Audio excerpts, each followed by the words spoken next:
what I love about this is it proves that first impressions are not always accurate. This was handed to me almost as I walked through the door by Josh this morning. And I just said, no, it's not right.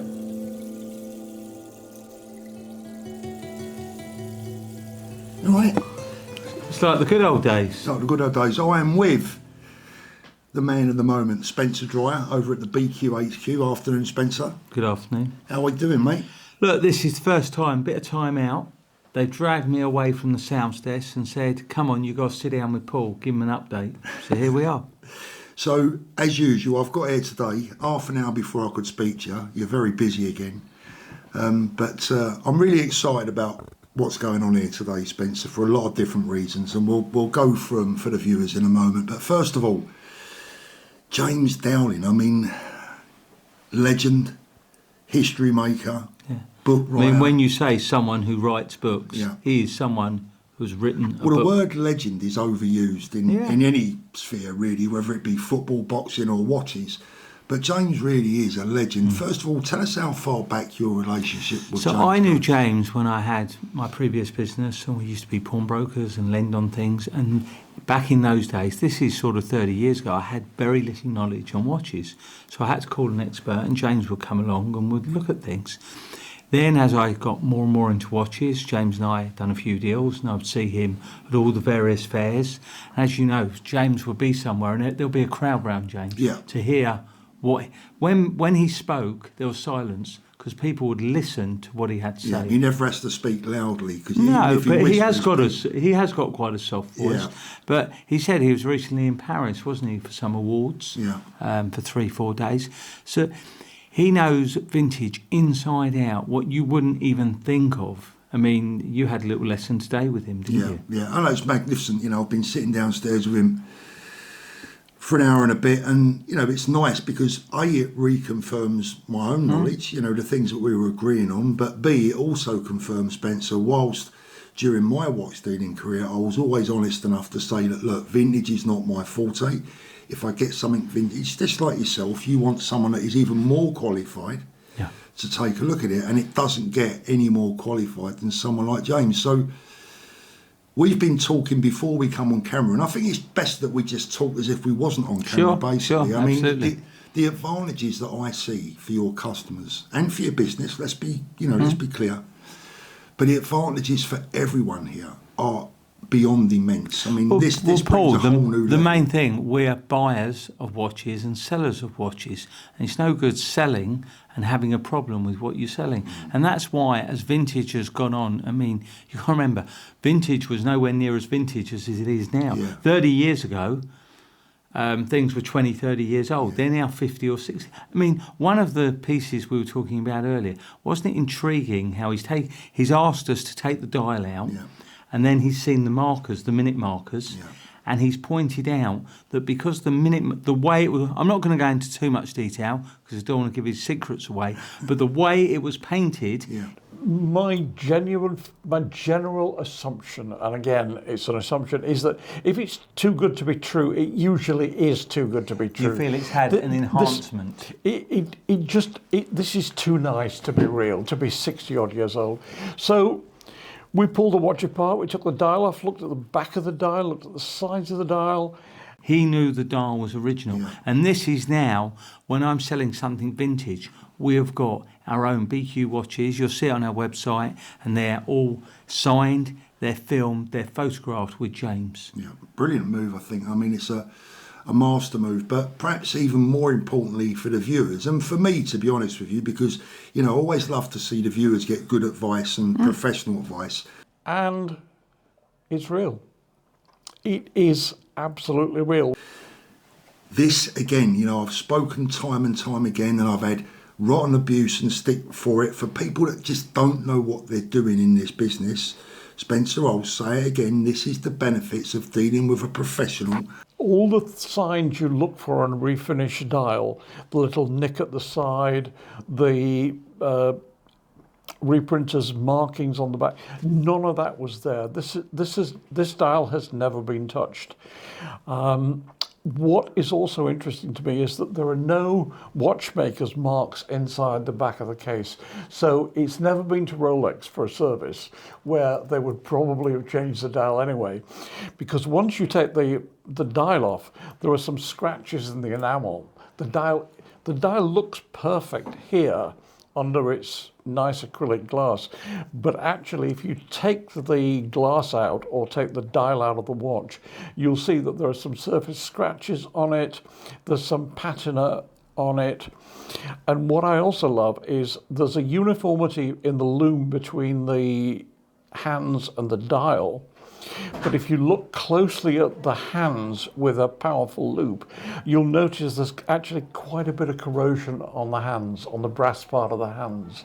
So the hands, I think, are original, and I'm pretty sure that the dial is definitely an original Rolex dial and is almost certainly original to this watch.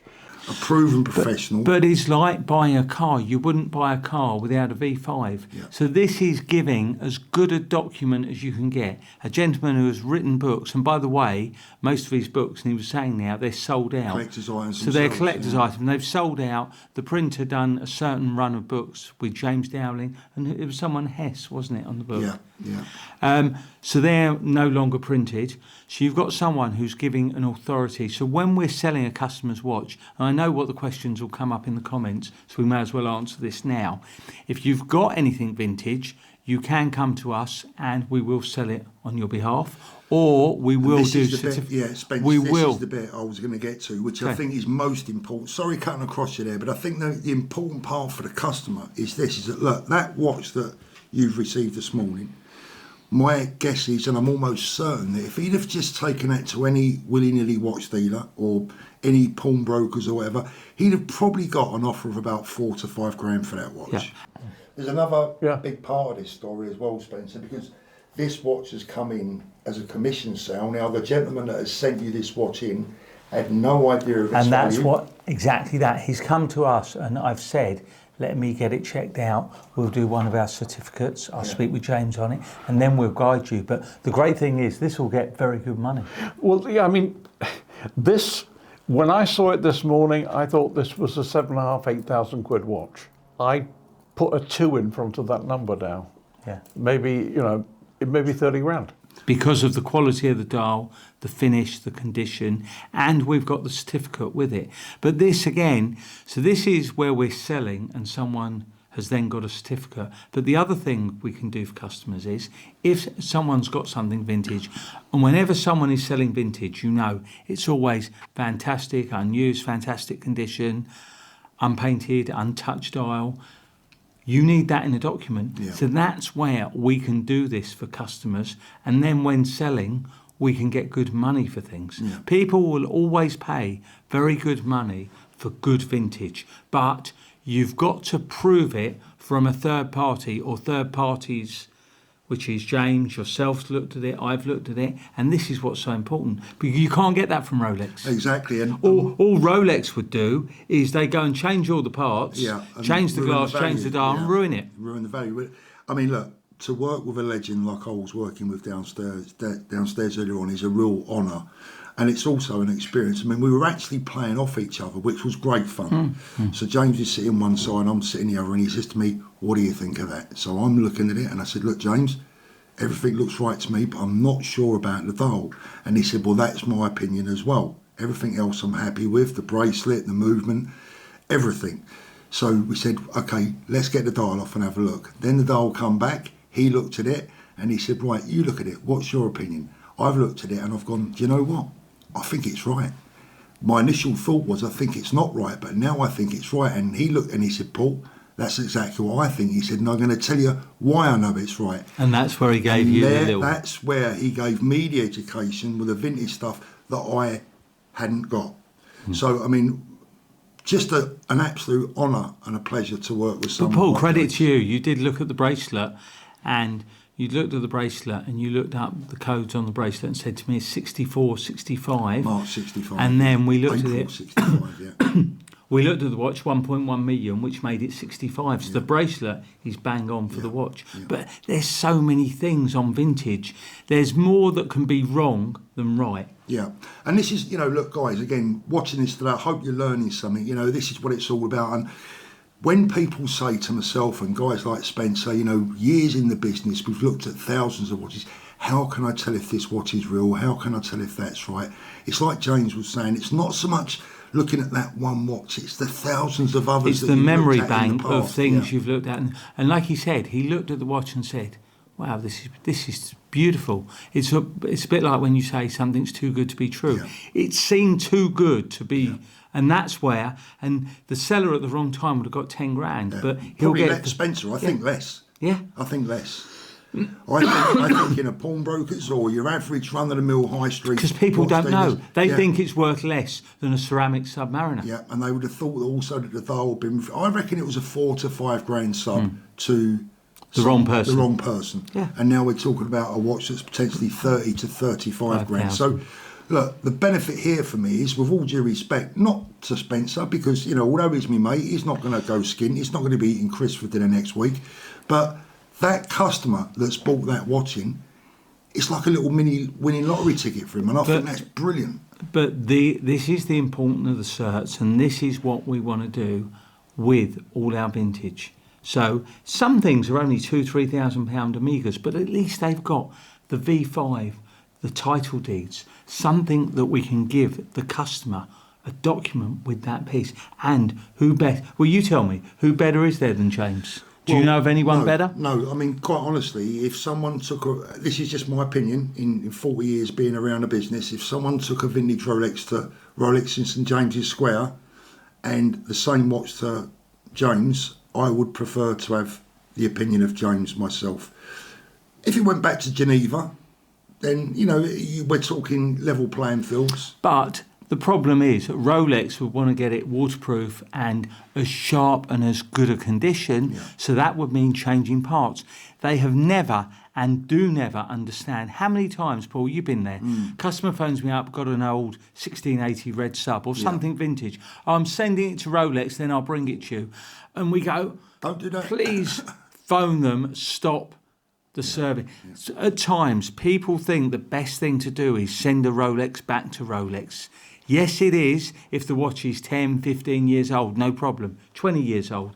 Anything older than that, do not, send it back to Rolex for them to then put all new parts. Have a conversation first as well, Speak to someone. If you're thinking of selling it or want to know about the best way to keep the value, do not let Rolex put new parts, new glass or anything in the watch. I think they'd say it's probably, perhaps, playing devil's advocate, their job is to send you that watch back in the best condition possible. As new, the best condition for 2024. But a vintage, to keep up the value, exactly. You want the watch looking like it did in 65. We need them to respect the heritage more. But again, it's not their... A lot of the technicians are new. It's not their job. Yeah. They just want to make it really looking sharp, new, polished. You don't want that. You want all the dings. You want everything in there. Yeah, their job is to sort of get it through its MOT, not retain the valuable parts. Of keeping it as it was. They kind of know what they're doing because they usually keep those valuable parts anyway. So, but look, Spencer, look, I know you're my mate, but you keep taking this business to new levels. And this, for me, I think is potentially one of the biggest steps that you've ever made. Well, look, every step's a big step, but I agree with you. But I really thought long and hard on this, of the best way and the best person. I don't think you could get anyone better. No, there's not. Internationally renowned, where, like you say, wherever James goes, whether it's New York, Munich, Switzerland, Geneva, watches wherever. Yes, he's the man very well everyone known. wants to have their photograph taken with. He's the man everyone wants to speak to. I haven't seen him actually since the Brighton Watch Show. That long. I remember when he was there. yeah. A lot of people say that James is a bit, what's the right word? He's not overly smiley, but you got to get to know him. He's actually got a great sense of humour. Yeah. He's a really nice guy. He knows his stuff, and obviously the knowledge he's got, and he's got to be in the right environment to look at things. And coming to us, he will say, I want the bracelet off, I want to see the movement. Yeah. He goes, full detail Right into into it, things, yeah. which is... Well, I've just been watching. I've been sitting with him now for a couple of hours or so, you know, and the way he meticulously goes through every item, every object, every part of the watch, you know, James and I were looking at that before we took the dial out, and it was like 50-50, wasn't it? 60-40. We took the dial off, and James came up with an amazing observation. I'll be honest with you, I didn't spot it. This man did. Tell us what you spotted. What was that, James? Well, finally tipped the balance. if you see the minute markers run right to the edge of where the of under the glass. But if you take the dial out, you will see they run a little bit further, and beyond that they actually go off the edge so that they're printed onto the side of the dial, which tells me that this dial has never been touched. Because if it had been reprinted, there is no way you could exactly, because to reprint it you have to clean everything off the dial. Yeah, exactly. Then if you reprint it back on, there's no way those would have matched up. And absolutely no signs of any refinishing or printing on the reverse. There's no marks on that dial at all, on the back or the sides or anywhere.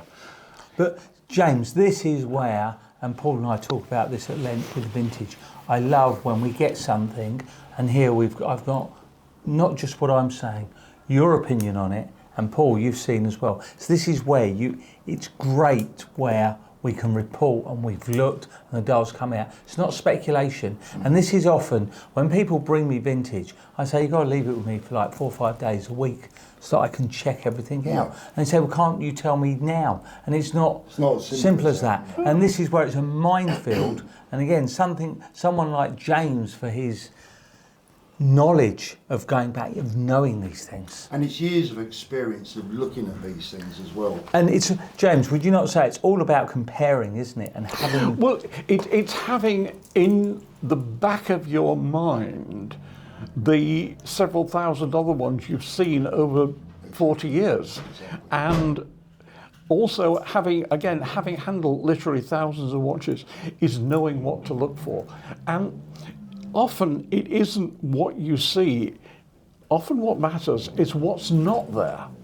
So the fact there are no nicks on the side of the dial that a dial reprinter would use to position the dial.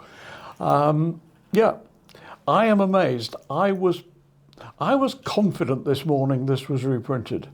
Really amazing. It's reassuring. It's certainly educating.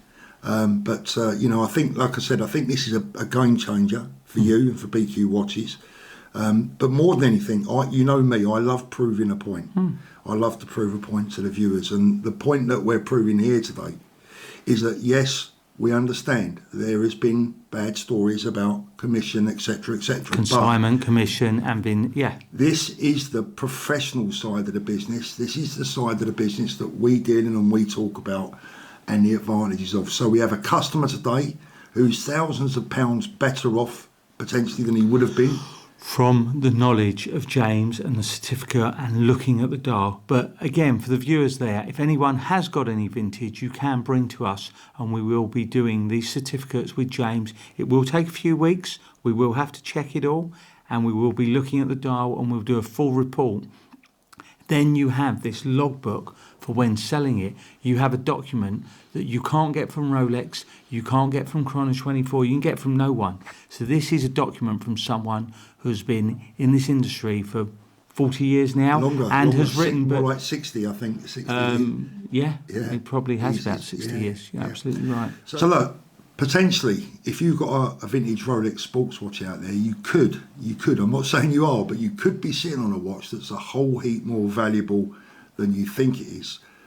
If that's your situation, if that's the case, if you think you might have in particular Rolex sports model. That's our main thing. But even though some date just with rare dials or pointed hands, and again, even some of the decay on the hands, he was so excited about the decay on the hands because the decay on the hands shows that they're original. You don't want them shiny and sharp. So it's not just, I mean, you could have a beautiful sports watch for one, absolutely. But even so, date just, day dates, Milgauses, any of these things. And the good news is, of course, this is again the benefit for the viewers, Spencer, right? And you know, everyone involved, but especially the viewers, is that look, if someone sends you a watch, a vintage sports watch in particular, You're going to get a James Dowling report on it. You're going to get, your guys are going to look over it, obviously, initially.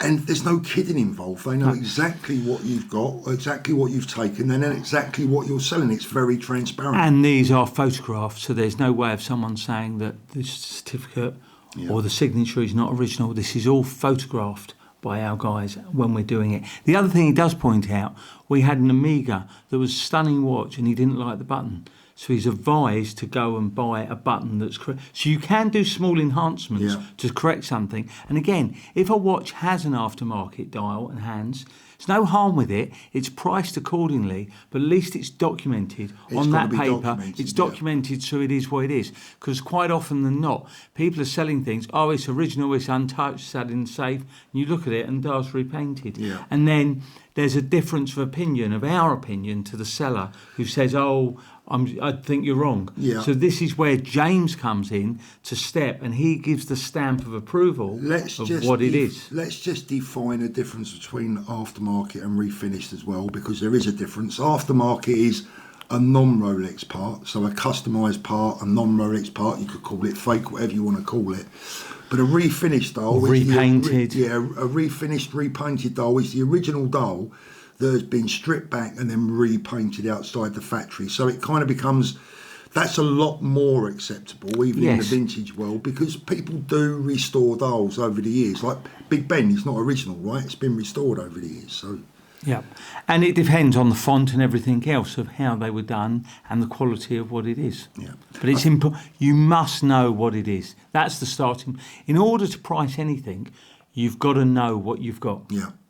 I think where this will make a difference, Spencer, is that a lot of the big collectors out there, people that maybe often send their watches to maybe Sotheby's, Christie's, etc., some of the bigger auctions, this could potentially turn BQ into the vintage specialist and the most renowned, because you've now got the very best expertise behind you. Well, if you were to send something into Sotheby's or one of the auction houses, and with it is not the, I mean, let's face it, 80-90% don't have papers, would you not say, on the vintage? Yeah. But at least if you got a certificate dated and signed of what it is and what's been done to it, Sotheby's would certainly look at it and say, okay, we know what we've got here. Well, yeah, because James is the person they will look at the anyway, name on that and think, we know who James is. Yes.